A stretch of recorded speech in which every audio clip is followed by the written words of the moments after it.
Buongiorno a tutti. Stamattina siamo qui per dire due parole in merito a questa nuova opera di Alessio B, che già ha riscosso tanto successo sui social e di cui mi andava di farvi due parole per spiegarvi un po' la filosofia che ci sta sotto questa nuova opera fatta qui a Taglio di Po. Allora, sappiamo che Alessio B un mesetto fa ha realizzato una grande opera d'arte presso l'asilo nido qui di Taglio di Po, l'asilo nido Girasole.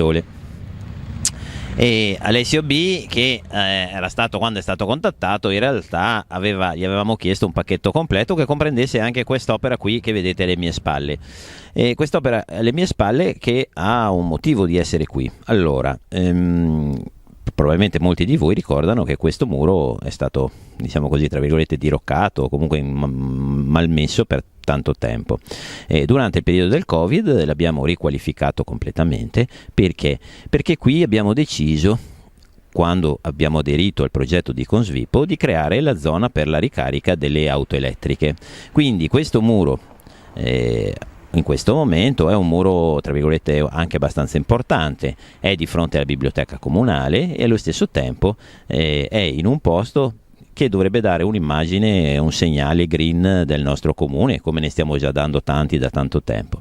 Ecco perché abbiamo chiesto ad Alessio B di fare un'opera d'arte anche qui. Come vedete c'è la bimba con i libri, questo è un po' il richiamo alla biblioteca che abbiamo di fronte, ma ci sono anche queste farfalle verdi che dovrebbero portarci a pensare che comunque il nostro pensiero, la nostra idea dovrebbe andare sempre verso qualcosa che aiuti e tuteli un po' di più il nostro pianeta, così come in qualche modo lo è questo muro con le colonnine elettriche per la ricarica delle auto. E da un punto di vista concreto, più concreto, ricordo che entro novembre Enel verrà a fare l'allacciamento e quindi sarà utilizzabile anche questo e questo potrà permettere un impulso maggiore all'utilizzo delle auto elettriche. Detto questo, aggiungo una cosa, il resto del muro, come vedete, è vuoto. Perché è vuoto?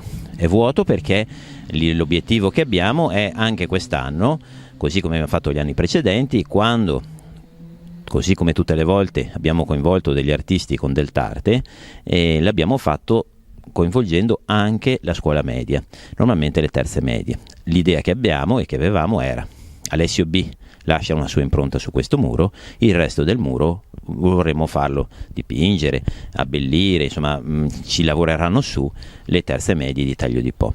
E questo chiaramente non appena il Covid ce lo permetterà e quindi non appena sarà possibile. Quindi un obiettivo di dare un significato verde ecologico a questo muro partendo da un grande artista di fama internazionale.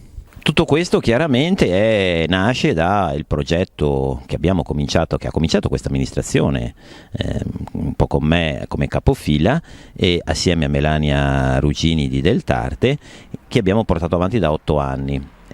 Progetto importante che ci ha visto protagonisti nel promuovere l'arte a Taglio di Po e che ha visto la creazione nel tempo di un museo diffuso a cielo aperto di opere di street art a Taglio di Po. Ricordo così velocemente negli ultimi anni, 2016 quella nel parco giochi qui in piazza, 2017 l'abbiamo fatto sulla palestra Zanella in via Leonardo da Vinci, 2018 l'abbiamo fatto al villaggio Perl presso la piazzetta presso la piazzetta di Terza Strada e 2019 muro fronte associazioni edificio delle associazioni Piazza Venezia, 2020 asilo nido Girasole e questa qui. 2021 ve lo faremo sapere per tempo, perché comunque continueremo in questa riqualificazione anche di angoli e di zone che meritano un tocco di colore, un tocco di riflessione e credo che insomma queste esperienze stanno avendo apprezzamenti da parte di tutti.